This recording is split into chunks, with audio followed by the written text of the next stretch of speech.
Everybody's talking at the comic spot. The comic spot. The comic spot. Everybody's talking at the comic spot. The comic spot. Facebook people, whether you're watching live or you're going to watch after the fact, it doesn't matter. It doesn't matter where you are, what you think of me. What do you think I care? I'm 71. I don't care. Yeah. We're doing this show because y'all been making some silly decisions when it comes to comedy. You know what I'm talking about. You go to a comedy club online, in person, you buy a ticket, you go in, you come out and you say, well, it wasn't my cup of tea. Well, now's your chance. Every time we do these interviews, to get to know these comedians off stage, behind the masks. And that's what I said before the pandemic. Now I don't know what to say. That's not my first rodeo with not knowing what to say. But the thing is just sit back and relax and watch us banter, watch us reminisce. We're going to get to know people every time we get on here. But before I introduce my fun guest today, oh my gosh, and his lovely wife will be popping in. Before I introduce that, he's in the other corner. It's not like it's a big secret. But before I introduce him, I got to give a nod to my one and only sponsor, the veteransofcomedy.com. So if you haven't heard this before, here's your first chance. Anytime that you're looking to hire someone who served our country, like me, I was in the Army, who's now serving up jokes, all you have to do is go to the veteransofcomedy.com and scroll and scroll and scroll past all those men until you get to my picture and hire me. I'm kidding. Will Clifton knows I'm joking. You hire who you want, who you identify, who relates to you. That's your opportunity there to get to know some comedians. So today, before you think I'm an old lady just babbling, let me do the introduction, which I am, by the way, in case you don't know, heads up, I'm old. Let me do the intro to our guest today, Tony Walker. That's him over there. His wife, Sallie, will be popping in. And you see these signs behind him that says Governor's Comedy Club, because he got them at a garage sale. You're not too far off. We're right next to the dumpsters in the back. I love this guy so much. I watch his shows whenever I can. I share them so you all can see them. He's out there in Long Island in the great state of New York. Let me say his intro before I get carried away. Tony Walker is the director, writer, and one of the performers in Knock 'em Dead comedy, performing comedic murder mysteries, game shows, and more. Tony's been in the dinner theater business for over 25 years. Tony met Sallie O'Neill back in the 80s. He had a crush on her that he never acted on. This is so cute. 30 years later, they reconnected on Facebook. 30 years later, they reconnected on Facebook and have been together since 2012. So you guys, when you think Facebook is useless, think again. Oh my gosh. Together, they run Governor's Comedy Club podcast at Governor's Comedy Club in Levittown, where some of the biggest names in comedy can be seen on the various video podcasts that they stream, including the Knock 'em Dead comedy podcast.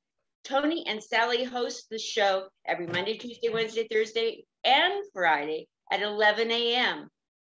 Some past guests, Sallie's coming in, yay. Some past guests include Kevin Pollak, who I love, members of the Band of Chicago. Oh my gosh, young people, Google Chicago, not the city, the band. Cast members of The Sopranos, comedians Joey Cola, Victor, I'll mess that word up. It took me a year to say that name. DiBitetto? DiBitetto, yes. DiBitetto. The milk and bread guy. What? The milk and bread. I gotta get the bread, gotta get the milk. That video. I have to look that up. Okay.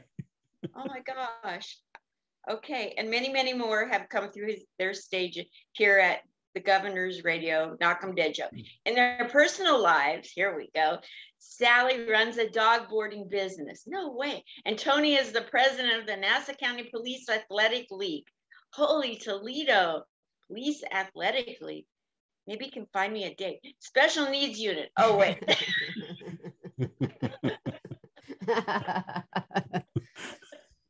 I should read these ahead of time. That's so funny. It would take all the fun out of it, really. They have 4 children and 5 dogs. Oh my gosh, you guys. Welcome to the stage, Tony and Sallie Walker. Woo! Yay! Yay! They are here. How's it feel to have more dogs than kids? Well, we just got the last one because one of the dogs that I would help board when they went on vacation, the dog is 5 years old and they have a daughter who's 3, and they tried forever to have this daughter not be allergic to this dog, and it just the daughter just had like worse and worse symptoms, so they asked me to keep the dog, so we ended up having, now we have 5 dogs. Oh, that's so great. So what are some of the breeds? I love dogs.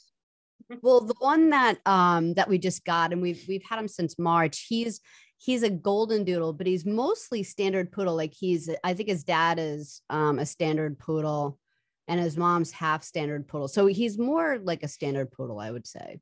Yeah. And then we have a German Shepherd that we acquired from my sister, and a long-haired Dachshund, and I would say, like, what do you think Jessie is? Like a Jack Russell? Jack Russell, yeah. Yeah. And then a Chinese crested powder puff. Oh my gosh, I don't know what that is. I didn't either. Yeah, but you do if I explain. It looks like a Maltese. Yeah, but you ever see the dogs that win ugliest dog of the year award, where they have like no hair and their teeth are falling out and their tongue's like hanging to the side of their face? Yeah. That's that breed. He just happens to have hair. Wow. Yeah. So Yep. cool. So Lucky us. I would imagine that a dog boarding business in Long Island would be fabulous. Yeah, because a lot of it was kind of rough during COVID because no one was going anywhere. But I've got like a handful of clients that love me and trust me, and so it's actually been really nice, and they're nice dogs. Sometimes we forget they're not ours. We're just so comfortable with them. Yeah. Well, Yeah. I left you out, when I was asking for an intro, like an idiot. Notice I'm self-deprecating. I didn't ask for your intro. So if I were to say your intro, what would yours sound like, Sallie? My intro? Your Yeah. intro. But like, what was your intro? The sexy, yeah, the brilliant, the brilliant, the brilliant, the sexy, the funniest. Yeah. Tony Walker. I will tell you, he's sitting right next to me, so I don't want to make his, but he is like, Tony is definitely like the funniest person that I know in like real life, like just like everyday life. He makes me like laugh to the point where your stomach hurts. Especially when I get naked. That's when she really laughs. Yeah, thunder down under. Well, I think you did fine with my intro. Sallie the dog boarder. That's super. I love your show that you do at Governor's Radio. Thank you. Thanks. The way that you two bounce off each other. And really, I got to say that you keep him grounded. It feels like, like you come in with the facts and he comes in with a lot of the humor. As much as you can be humorous when you're trying to get a job done, you can feel the humor coming out of you. Yeah. Yeah, it's I guess because we're together, it makes it easier you obviously have a chemistry if you're together. So we just let it come through on our show. And I just basically, I mean, it is very real. What you see here is we'll be pretty much driving our in the everyday car life. and like one of us will bring up something funny or something will happen and we'll just crack up or say something funny. We're like, oh, I wish that was on the show. Yeah. Well, before we talk about your lives early on till now, which I want to get to both of those, let's celebrate your governor's radio show. I haven't delved into the murder mystery dinners that you have, but I would love to send my ex to it if it's real. Yeah. Might cost a little bit more than the ticket price, but we can see what we can do. That's Long Island. Anything could happen, right? I'll just have him walk out there where there's been a lot of people come up missing or dead. Are you from Long Island? Did you spend your whole life here? No, my parents came over here from Germany after Hitler, and they stayed in Jewish Harlem. Okay. And so then they were invited to live in Oregon and moved to Oregon because they made all the right decisions in their life. And so I can't stand Oregon. Let's just say that. It's pretty rainy. Yeah. Yeah, I'm not a big. I lived in upstate New York in Syracuse for a year, and people don't know how. I mean, they always know how snowy it is, but in warmer weather, it's just rainy. So, and it kind of it sucks your soul after a while. Like I don't need to live in Arizona, but I need a handful of days without rain. So I don't think Oregon would be for me. No, it takes a lot of lobotomies to live there. For a lot of reasons. So let's talk, how many years has Knock 'em Dead comedy been on the governor's radio? This coming March, it'll be 5 years. Fabulous. What a way to go. So how did the governor's radio come about, and what have been some of your best moments and some of your guests? Because I want to celebrate what you've done there. Cool. We would like to celebrate that too. Gov's Radio started, I think it was either 2013 or 14. Comedian John Mulrooney. I honestly don't know how he convinced the owners to build a little studio in the club, but he somehow did. And he had a morning show here with comedian Kevin Downey Jr. and Jackie the Joke Man Martling, who for years was on Howard Stern's show. They kind of did it together. They were just radio, right? Or it was just radio. Yeah, it was just radio, just audio. And they did it for a year or so. And then I believe it ended because Mulrooney had moved out of this area. And I believe that's the story. And it just it wasn't dormant, but it was only maybe 1 or 2 shows running in here. You're talking maybe 6 hours a month of content. And, so in 2017, Knock 'em Dead Comedy was here performing one of our comedic murder mysteries here at the club. So we were backstage. We were walking around the halls. We saw the studio, and we asked them about it, and we said, "Oh, we'd like to try and do something with this." And they said, "Okay." I mean, it really was that simple. Yeah, we just all liked each other from the beginning. So in March of 2018, we came in here. They put cameras in, and we, eventually turned it into the Gov's podcast, because it's not really radio. It's more like a podcast. Now it's video podcast, because all the shows stream, video. And it just kind of went from there. Now we currently have, I think, around 10 shows. We have a show where a musician named Tom Sanfilippo, he just plays requests and plays music. Of course, comedy shows. We have a show that focuses a little on sports, and it's all different comedians, whether they're hosting or they're guests. So sometimes we have, one-time specials, like comedian Chris Roach, when he put out an album a couple of years ago. We had a listening party in here, and we streamed it. So we have a lot of fun. We on Saturday nights, we do a show called Live from Governor's Green Room, because the studio is literally right across from the green room where the comedians sit before they go on stage. So on Saturday nights, and they have 3 stages here at this club. There's 2 indoor stages, and there's an outdoor stage. So on Saturday nights, we get the comedians from all the different stages, whether it's before they go on, after they've performed, if they want to do both, whatever it is. We get the comedians from all the stages just come in here and talk to us for a few minutes.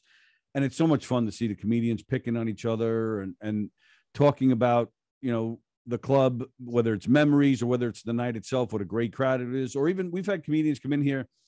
There was one comedian, his name escapes me right now, but he did not have a good set out there. He's a headliner. He was headlining the big club. Did not go well. As soon as the show ended, he literally marched in here, sat down to my left here, sweat still coming down from his face. He didn't do anything. He didn't wipe a towel. He didn't take a drink. He literally walked off the stage, came right in here, and then just complained for about 20 minutes on how the audience sucked. So it's a lot of fun to hear, the comedians talk about what a great crowd it was, or if it's a hometown gig, or, it's a special night. Maybe somebody was taping a special or something. And we just have a lot of fun with the comedians, and it really, again, just a lot of fun. We really just have a great time. Memorable guests. I think our highest profile guest was actor Kevin Pollak from A Few Good Men, The Usual Suspects. He's done impressions. What is he on currently on The Marvelous Miss Maisel? That was a big deal for us. Mm-hmm. But yeah, he's great. He was great, and I'm still shocked that we even had him on. I don't even know how we did that, but so great.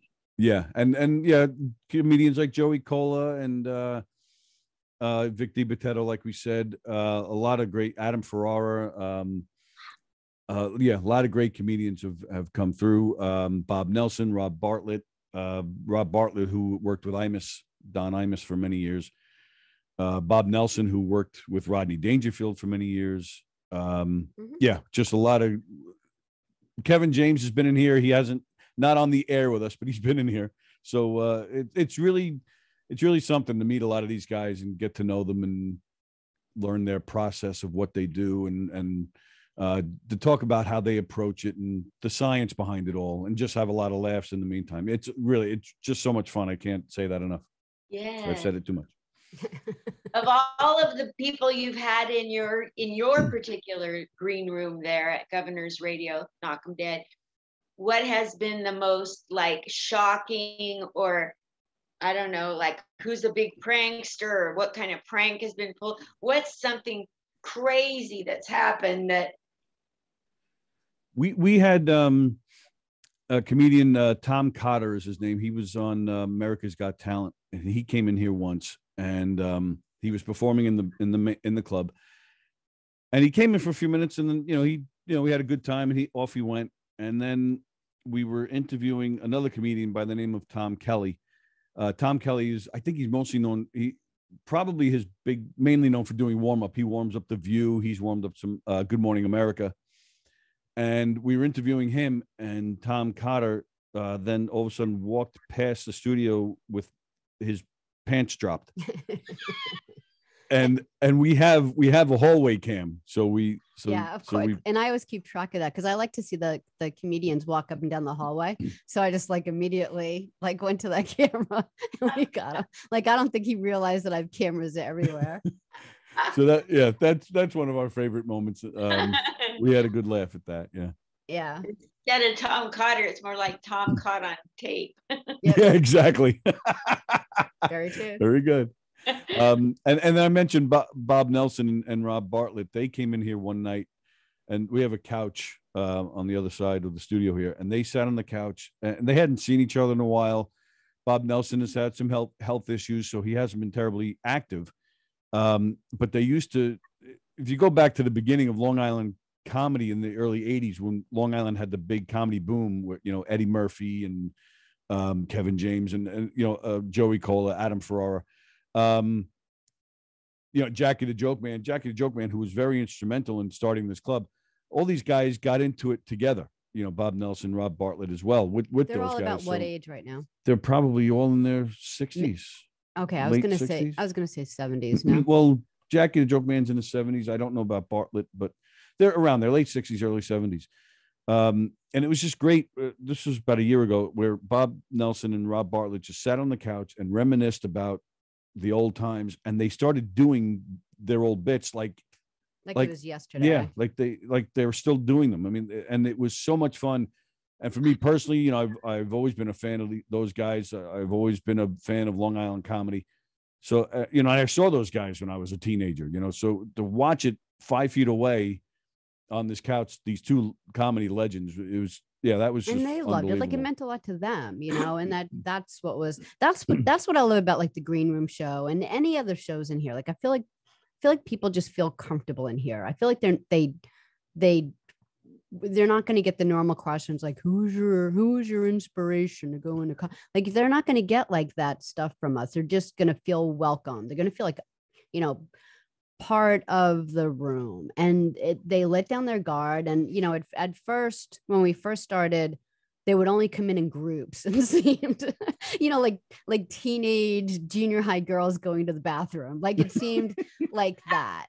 And then I think just kind of like word got out that we're not going to do anything to them. We're just going to let them have like a fun, relaxing half an hour. It's turned into something really, I think it sounds silly, but like beautiful in like some way, you know? Absolutely. There's nothing more beautiful than accepting people for just who they are and letting something blossom in front of your eyes. Yeah. Right. And I know I date myself, but I always say I'm a big fan of the old Mike Douglas show where the guests used to come on and all the guests used to stay on the couch and they'd have just a real conversation. And I'm a big fan of Jimmy Fallon and the shows that are on now, but to me, they're all just 5-10 minute bits and scripted moments. Again, I love that, and they're doing that, but I love when they all come in together and we just have a conversation about the club, about the comedy business, or how they write jokes, or sharing memories. You know, we have a great time. Absolutely. I've only been doing comedy interviews a little over 2 years. And so when I first started, I was, you know, trying to do them from the left side of my brain. And the longer I've done it, the more I've allowed myself to trust myself to improv. Yes. So, and that's when the best moments happen. Agreed. Right. Agreed.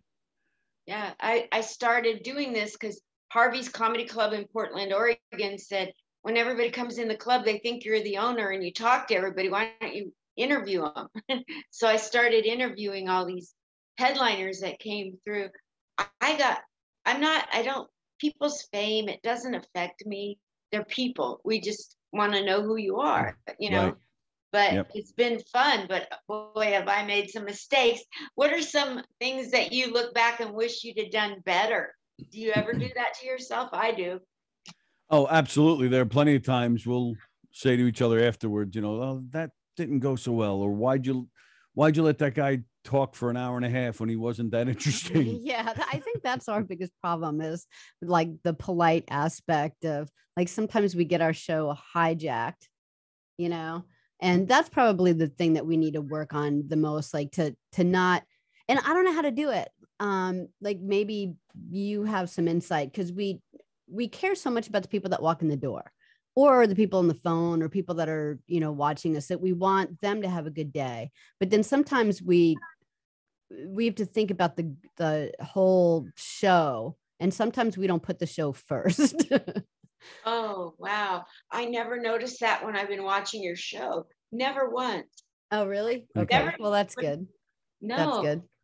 A lot of times when I'm interviewing, not that I'm anything compared to you guys, but when I'm interviewing, I have this thing in my head where I can feel energy increasing. Like, I'm not talking like Shirley MacLaine. I'm just saying, I can tell when it feels positive, and I can tell when the air is getting sucked out of the room, you know? Yes. Yes. I can't stand that air sucked out of the room feeling. The air suckage, the room air suckage. Yeah. Well, that's exactly what Sallie's saying. We feel that too, but we just don't know what to do with it. Yeah. You know, how do you tell a guest when they're sucking the air out? How do you say, okay, you can leave now? You know, like, what do you do? Because in your head, you're like, all right, it's been 20 minutes. We got to move on. But we don't want to hurt their feelings, you know? What I do is I personally use my humor to distract them and then switch the subject. So now I've given away my trade secret. I couldn't tell it. So if she changes the subject, that means we're sucking. Right. I know. I mean, back to the comedians, like one thing that we kind of had to learn, like kind of reading the hallway, reading the green room, because people have their own way of doing things. Like some comedians want to come in here like first before they go on stage, and others just they really want to be left alone. They're still looking at their notes. They have their own pattern of what they want to do before they go on stage. And for us to be able to like read who wants to come in first and when, like that's been difficult. But I think as like, you know, the months and years go on, we get really good at it. Absolutely. Absolutely. And, you know, there's kind of, when they feel the respect that you'll just let them come up with that, you know, it's hard if you have a few of them waiting, you know, and you want to get to everybody. And like, you know, like I have hosted comedy shows at Wise Guys here in Vegas where you have 51 people trying to get up and do a 3-minute mic, you know, and you can't please everybody. Geez, there's 51. And that's another thing, like respecting the host. Like they're the hardest worker in the building. And even though you see them the most, you have to like understand that if they're not talking to someone, they're thinking about 15 million things, you know, like it's like a hard job to be the host. It is. And it's such a great, it's the whole nuts and bolts of the entire show. It's like you're putting on this thing, you might as well have put up a good host. And that's what I like about real good comedy clubs. They put a lot of effort into having, in a lot of places in Vegas, you've got 30-40-year veterans hosting. You don't have these schlubs that just found it on meetup.com. You got people that really know what I'm talking about. Yes, absolutely. Yeah, definitely. Absolutely. Well, let me change the subject on myself since I have a way of making the air leave the room sometimes. No, this is great. This is great. Not at all. Sallie and Tony, I think my people would love to hear who you are, how you grew up, and then at some point your lives connected, went apart and came back. That's interesting. And, you know, if you're willing, because you guys this is just something me coming up with, you guys are making a marriage work in the comedy business. Do you understand how unique you are? Yeah, we do. Unique or stupid, I'm not really sure. Yeah, we really, really do. I mean, it's something just daily and weekly. I just really appreciate it because I know that it can go, how easily it can go bad, you know, and then I just kind of look at it like the more I see him, the more I want to see him. So that's that's a really good thing. And I don't think like people have that a lot. So I definitely appreciate him, you know? Yeah. Gosh. And it's hard not to like step on each other's toes and do not do an amputee joke. Okay. He had like 17 jokes in his head. No way. Oh, you didn't know that?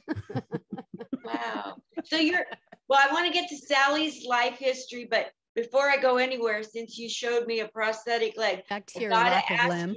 I just got to ask you, were you a policeman?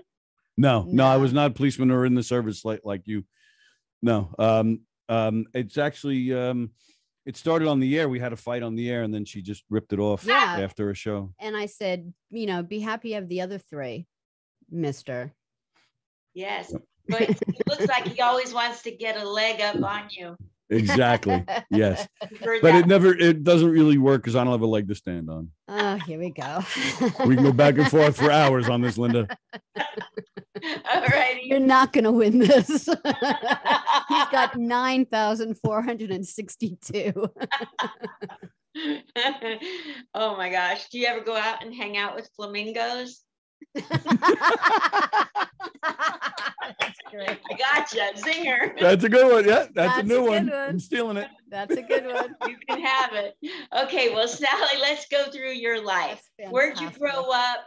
And what did you do after, when did you get interested in comedy somewhere in there? And how'd you get to know him and not be with him and then come back through Facebook? I got to hear this.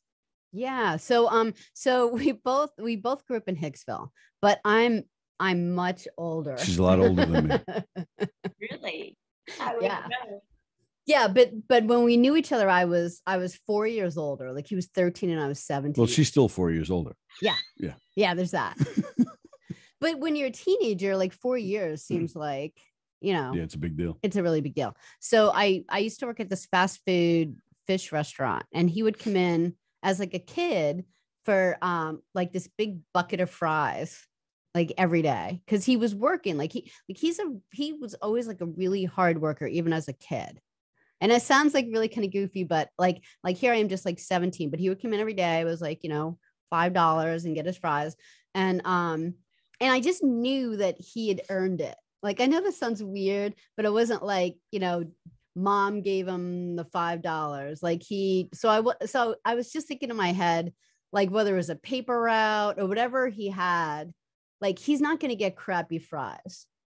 So I would just always make the cooks back there make new fries when he walked in the door. Oh. And he fell in love with me. It was all over French fries. That's all it was. It was just his love of French fries. Is Did there you ever want to anything dress up that as I a French? didn't get right? What? Sorry. You ever want to dress up as a French fry when you walk in? Oh, it's a good idea. Yeah. I want fries with French that? fry porn. Yeah. Nah. Yeah, but then then I went off to college, and I didn't know, like I didn't even know his name. He just, and then, but you found out my name or something? We this went on for probably almost a year, give or take, where I would go there because this fast food restaurant she worked at was within walking distance of my house. So I would, teenage kid, you're not concerned with getting a good balanced meal, whatever. I was, go there for lunch and get fries. And we would get to talking, and that's where my crush on her developed, because as I'm waiting for my food, I would we'd stand there and talk, and then she was older, so she had graduated high school and then quit the job and eventually went off to college and whatnot. So I had no idea what became of her. And then one day I was sitting with a friend of ours, and he had just graduated Hicksville High School, and I was looking at his yearbook, and I just happened to see her. And that's when I saw the name. I said, "Oh, that's the girl from the restaurant, Sallie O'Neill." Okay. And that was it. Never saw her again. Had no idea what became of her. Nothing. And then the weird part of this story, this friend of mine whose yearbook I was looking at back in 2012, the same guy posted something on Facebook, and Sallie commented on it. And that's the first time I had seen the name in 28 years to be exact. And I looked at her, I said, "No way." And so I clicked on her and I saw the face. I said, "Oh, that's the girl. That's her. Holy crap." And that was it. So I then contacted her and said, "Hey, I think I knew you. Didn't you work at the fast food place?" And she, called the police, yeah, and got an order of protection. But it just went from there. Yeah. So you went from serving French fries to serving other things. Hold on, my son's stranded. I have to give him the address to a car place. Sure, no problem. So you guys dated, and for how long? And then you got married. How long did you date? We actually dated for 2 years. Sallie was actually living in Massachusetts at the time. Yeah, I lived everywhere. I lived in Colorado. I lived in California. So I was living in a whole bunch of different places before I came back to Long Island. Right. So we were dating for 2 years, and you were in Massachusetts at the time. And then she came back home to Long Island in 2014. Dun, dun, dun. And then I moved in with you in 2019. And here we are. Yeah. Super. And I've never been interested in any of this. The comedy stuff. It's just, hanging around Tony, it's just one of those things where when he was doing his murder mysteries, one of the things that he needed one time is someone to help with sound and putting music on at the right time and making sure everyone's headphones are working, and just like a microphone. microphone. See, but that's what I mean. Like, just like a monkey, he like taught me what I was supposed to do. I couldn't tell you the first thing about it, but you know, he's like, you just have to like press here, press there. And then all of a sudden I started, you know, learning like a little bit, and I'm still awful at it, but I don't know. No, you're not. I am. I just kind of like, you know, help. That's so You know? cool. Yeah. That's really unique. And, you know, when I watched the two of you on your Governor's radio show, I never peg you as a comedian or in it you're not in it to be noticed or to get any fame. You're just here, you're doing the job, and it makes it fun. It makes it fun that you're not one of these. I've seen people do podcasts trying to get famous, you know, like I want to get booked, so I'll do a podcast. But you're in here for the love of what you're doing and the love you two have, and you really care about your guests. And it's fun, and like, and maybe because I come out from that perspective, that, you know, the guests that we have on the show, you know, I mean, they know that I'm just real and I'm not trying to get anything out of them, mainly because I don't even know who they are. Like, I don't even like Jackie the Joke Man that's been brought up.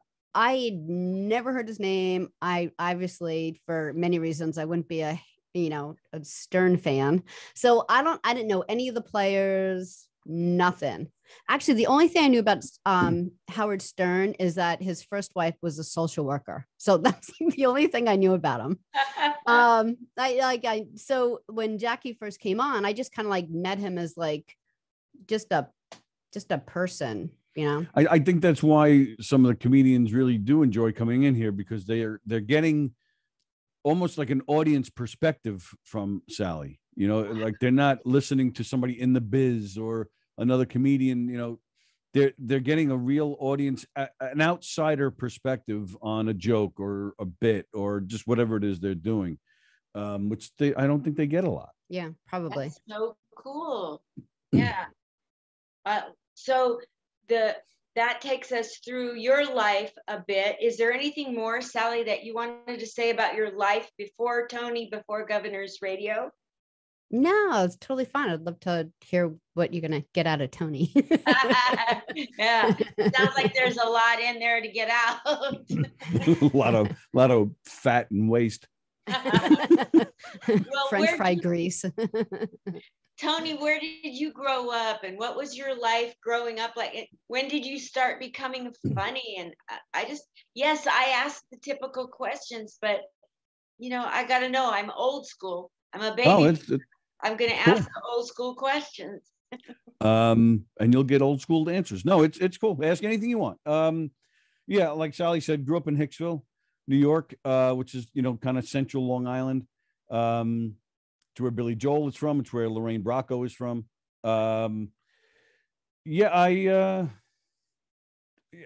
Typical. I loved growing up there. I loved it. It was, you know, the 70s, and it was still the days, you know, prior to video games, prior to cell phones. So I grew up in a great neighborhood, lots of kids running around. We were out, you know, from, you know, 7 a.m. until 7 p.m. Just had a great time. My mother raised my brother and I. She was a single mother. So Is she still alive? Yeah, she is. Yeah, she is.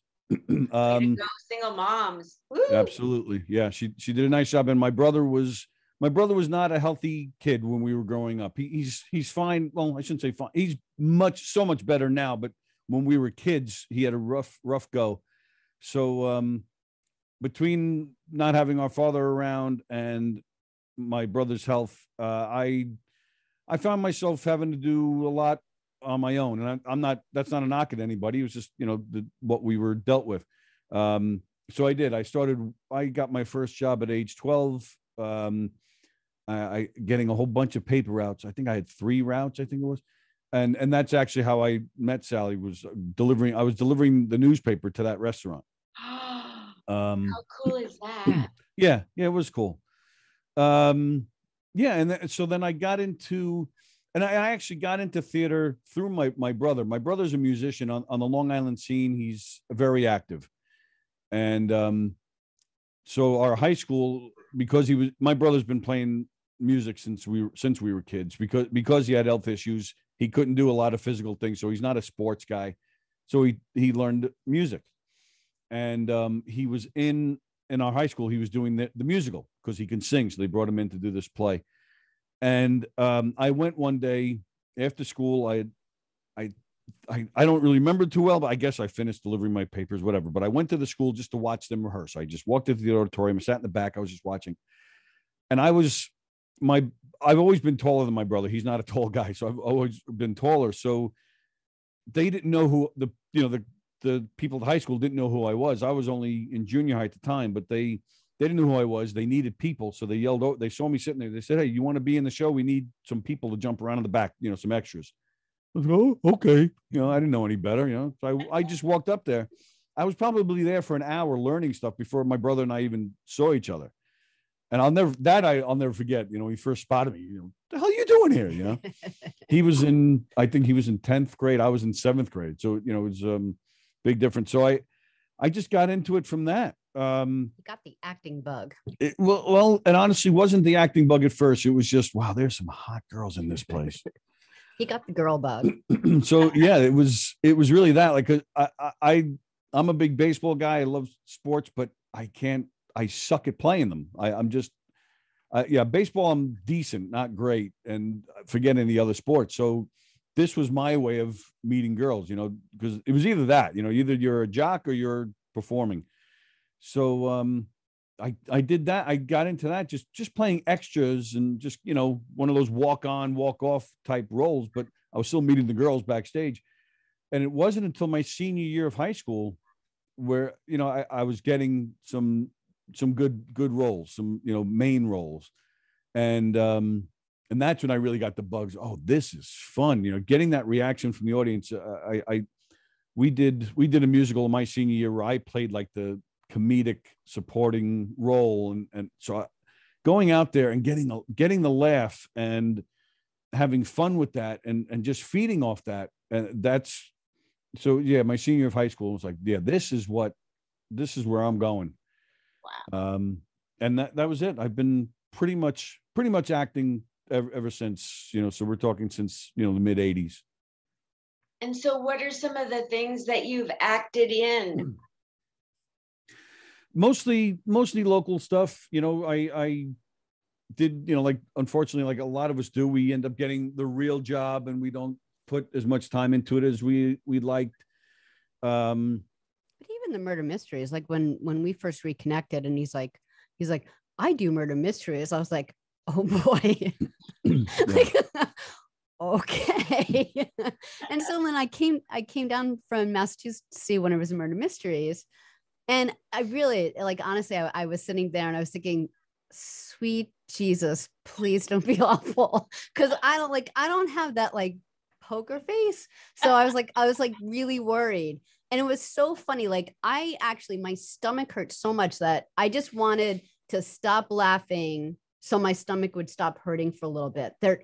It's so difficult to do. There's usually like 6 or 7 actors that come together. There's singing and dancing and music and they involve the audience, but they're so good at knowing who to involve and who not to involve, because some people just really want to be a fly on the wall.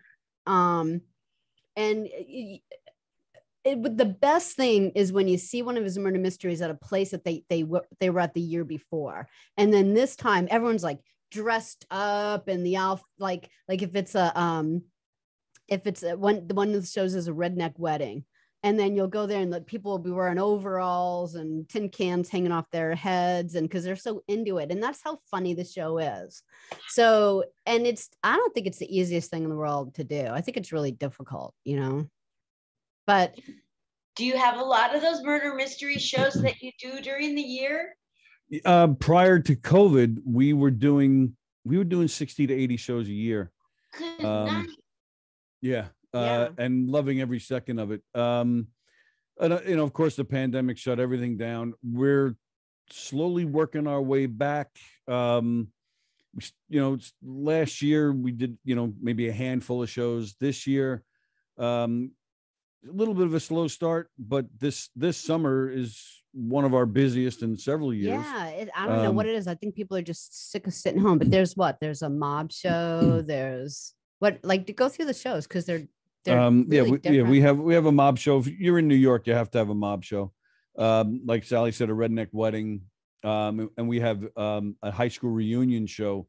But we have different versions depending on the decades. We have an 80s version, a 90s version, and a 70s version. But even that, like, just think about like the concept. Like, there'll be 6 people from all walks of life coming back for their high school reunion. So there'll be like the lady who's like a drunk now who wanted to be on Broadway, and she's all bitter now. And then there's like the big man on campus who's fat and bald. And they all like come back and they're all like, they're seeing each other for the first time in, decades. And like you said, like if it's the 80s reunion, it's all the 80s music playing and they're all they're all like members only jackets, like from like back in the day, and the audience just like gets the biggest kick out of it. Wow. I think that it would be really cool at a reunion to have your murder. Yeah. Right. I would love to have you guys performing a 50s murder mystery at my high school reunion in Oregon, because those people suck. Yeah. Nobody liked me. And now I go back and they're like, you think you're a movie star with your blonde hair? And I'm like, no, but you go meet Gladys Simon. She'll tell you what you need to change. So I don't care what you think. What do you mean they didn't like you? I don't believe that for a second. I never got asked out. For 4 years, I'm still bitter. Wow. It was rough. Yeah, I'm shocked to hear that. Yeah. I had to go outside of my high school to get a date. How was dating for you guys when you were young in high school? Not good for me. You probably tried all the time. Oh, of course I tried all the time. Sure. It wasn't very successful, but that was the beauty of senior year, getting a good part in a show. That's, the goal was to meet girls, and that getting a big role in a show definitely helped that. Yes. Absolutely. Now you have the biggest role of your life with your wife, and she's a part of it all. That must feel so wonderful. Yeah, isn't it wonderful? Yes. Take the next 4 hours and talk about how wonderful it is. I was wondering what it's like to be in your house when there's no Governor's Radio cameras and you have the dogs and the kids and like I can just He's hilarious. Like we have like you said, we have 4 kids. Like our youngest is he is like a girlfriend, and he's had this girlfriend for a year, and Tony just tortures him. like for example, like just like even like a couple of weeks ago, I was walking by our kid's room and like his chair from his desk is just sitting on his bed. I'm like, what is he doing? But then the day goes on, so and then like something else would be up there, and I was like, why do you keep putting things on your bed? He goes, it's not me, it's Tony. Every time I walk into my room, he'll like I'll go in there, it'll be like the bookcase on my bed. I don't even know why he's doing this. It's like stuff like that. Like it's so that's funny. why we have kids, to torture them and put them to work. Oh my goodness sakes. Yeah, so it's fun. I mean, there's always other stuff. I mean, having like all these dogs and stuff, but it's fun. Sallie, tell me about the ages of your children and what their special interests are in life so far. Well, we only have the one still in high school, and he's going to be a senior this year, and he's doing really well. I mean, he's really you only have one bright child? kid. No, he's just the youngest. Oh. Then what? Zach? Yeah, Sally's Zach youngest is is the youngest, and then my son Zachary, he'll be 22 in November. He just graduated college, and he's actually working in the film industry, and so far so good. There's a streaming service called PureFlix. It's faith-based, which we're not. None of us, our family, we're not faith-based, but he got a job there. So he's been working on a lot of movies and shows with them. In fact, he's up in Connecticut right now as we speak, filming a movie. Like directing and cameras and behind the scenes. And, yeah. So very excited about that. And not that he couldn't be in front of the camera, because he has done stuff like that too, and he's gorgeous, you know. And then next up is Sallie's oldest, Sam. His name is Sam. He's 22. He's still in college. Yeah, this year should be his last year of college, and he's doing business just because he doesn't really know what else to do. He's gone from like, I want to be a nurse to I want to do this, and now he's just gonna like graduate with a business degree, and then he'll see what he wants to do. And then the oldest is my daughter Samantha. She's 23, and she's high functioning autistic. So she just she goes to a day hab, but it's not a day hab where you do arts and crafts all day. They go to old folks' homes, they go to charity organizations and help out. They do some pretty interesting stuff. And that's where the PAL special needs unit comes in, because that I'm very active in that world because of her. So super. Well, high functioning autism is and out there doing good in the world. That must be so great for their self-esteem. Absolutely. She does. She loves it. She loves it. Yeah, she gets government assistance. So thankfully we don't have to worry about, health benefits or pay, it's just, because that is a little, if she had to get involved in that world, I think would be a little overwhelming. So she just gets to do her thing, and enjoy herself while doing it. And, she doesn't have to worry about, even think about, the financial end of it. So, yeah, so I think she's actually probably is the best life out of all of us. Yeah, she's definitely our favorite roommate. Like, she's clean. She doesn't talk back. Yeah, she's definitely the favorite. She doesn't smell like boys do. Yeah, she's not a smelly boy. So that alone. I wish my parents would have said that they had a favorite, because they did, But... Were you an only child? Huh? Were you an only child? I have a brother and a sister, and my brother was the favorite of my dad. I know it, but they'd never admit. And same with my sister and my mom. And then there was me, so I just started becoming funny. Just to cope. Wow. Yeah. Just to cope. Oh my goodness. So you weren't the favorite. You weren't getting asked on dates. You're going to make me cry here, Linda Marcus Smith. No, it goes in my comedy. I make people laugh because of it. I had to get through it, so they're going to have to listen to it. Well, it sounds like you're doing great now. Absolutely. And we're looking forward to having you on our show on August 15th. Oh, cool. I can't wait. I will be there with bells on. Anything you want to do, anything you want to ask, I'm an open book, as you can see. You guys have been delightful to have on. But the last part of this, before I let you go, I want people to understand how to get involved with your murder mystery theater. And I want people to know where to find you, where you want followers on social media, please. Okay, great. And thank you for letting us share that.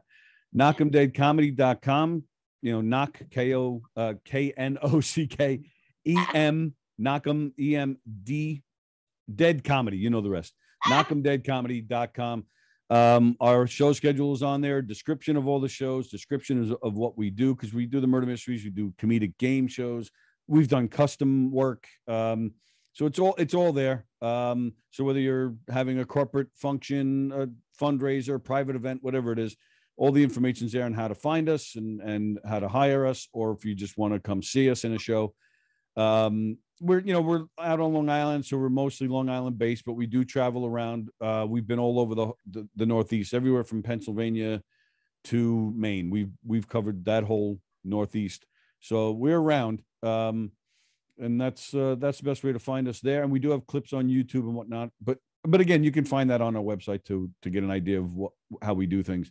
What's your YouTube? Knockem Dead Comedy. Okay. Yeah. But then we have the station here, Gov's Comedy Club Podcast, govspodcast.com. But then on YouTube and Facebook, it's Gov's Comedy Club Podcast. Well, Instagram and Twitter as well. Gov's Comedy Club Podcast. So yeah, if you go on YouTube, that's where all of our shows stream.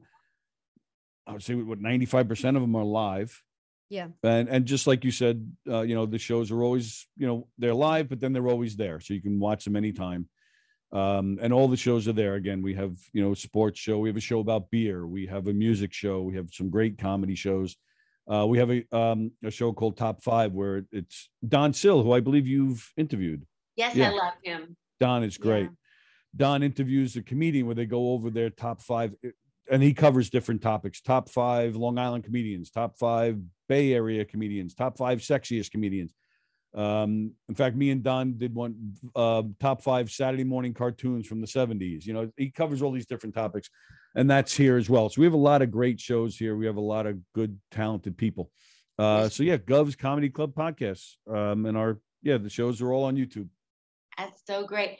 I love watching your show because, like I mentioned, the two of you are so grounded and balanced and unaffected by what you're doing. You're just there. And I'm so glad I got to hear behind the scenes input from you, Sallie and Tony, about how you feel about your podcast. I would never have known what you disclosed today, even that they're like how to change, like when you let somebody talk and talk and talk, that, like you've been so real, and I'm just so appreciate. What I'm trying to say is thank you for coming on the show. You're welcome. And we love your show too, and Yeah, we love what you do, and we're really excited about seeing you in the flesh in August. And you're actually coming in the studio? she'll be here. Yeah, Oh, that's awesome. Because you're performing at one of the Governor's clubs. Which one is it? I'm going to be at the Gateway show on the 13th.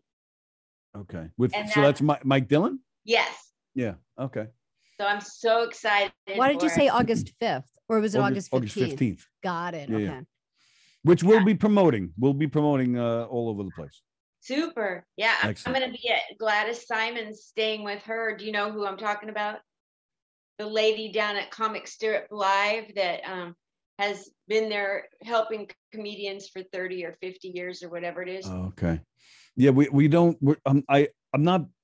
And I hate to say it, I'm a little embarrassed about it, but I don't know the city. Yeah, comedians. We don't really go in there that much. Yeah. And when they come out here, we're thrilled when they come in here and we get to talk with them. But like sometimes he's better at remembering the names afterwards either. But sometimes we'll have like 15, 30 people in a month. So Governor's actually has 3 clubs here on the island. So you're going to be August 15th at a club called The Brokerage in a town called Belmore on August 15th. So we'll be promoting that. You got Levittown. Yes, that's where we are right now, Levittown. And then out east in a town called Bohemia, they have a club called McGuire's. Got it. Yep. Perfect. I'll try to remember that. So we'll be promoting, and very excited to actually see you in the studio here with us on the 15th. And again, we love your show. We love what you do. And yes, we do love, the conversation end of it. So it's just a lot of fun. It was really a lot of fun. Fun because like we both run shows, so that's been fun for me to talk to you on that level, let alone. Oh yeah, and one last little tip. Sure. For people out there, married, single, struggling with relationships, comedians trying to be on the road and have a half supportive wife. How do you two support? How specifically have you made a marriage work in this crazy biz? Wow, good question. That is a good question. How have we made it work? Yeah, I'm sure that there's times when the comedians say, "Come on, Tony, let's go get some girls," or or Sallie's there, like I know what happens at clubs, and so and then like there's times that they want you to go on the road and leave Sallie, or you guys try to go on the road, and like 2 people that are married and all the stress of trying to earn money, the pandemic, living together as a married couple in a business that's on hold. I mean, I don't know. I think there's got to be a plethora of tips you might have, like maybe just top 3 tips you have for people, like think before you speak. It doesn't have to be that basic. We're awful at that. That's not something we're good at. We do. We put it all out there. So yeah, there are plenty of times. In fact, just the other day we were snapping at each other on the air. Yeah, it happens. And it does happen. And it's like, I think we know over the last several years, we know what triggers each other. but we also like one thing that we try to do is we try to put each other in each other's, like what it would feel like to be the other person. And but that usually comes like maybe a couple of hours after being mad about something, you know? So it isn't the most difficult thing, but I think we always want to gravitate back to where it's like, What? Where we want to gravitate back to where it's like comfortable, fun, and loving. And we always want to be in that zone. So it may take us a while to get back to it, but I need to point out two things. One, first of all, no comedian is asking me that if they want to meet girls, this is not the wingman. I mean, look at, no. Secondly, everything Sallie just said may work for her, but for me, it's just either, wanting sex or just being scared because she can beat me up. yeah. And then having said that, there are plenty of comedians that walk in here that Sallie gets crushes on. I just want I you to know do not. Only if they were in a kilt. Yeah. How often does that happen? On Fridays, we have a co-host that comes with us joins us on Fridays. His name is Andy Plajanos, and Sallie is totally in love with him. Yeah, but everyone would be, so you can't just put that on me. What's Mr. Plajanos' first name? Andy Plajanos. Yeah, I've been friends with him on Facebook, and I see some of his posts. Oh, okay. For a long time. Yeah, he's fantastic. We have a great time with him. I'll have to come in and watch when he's co-hosting with you. Oh yeah, he'll be here today. We have Andy will be here, and we have comedian Mick Thomas with us today. It'll be a fun show. Okay, I'll watch. Cool. And that's in about an hour and a half.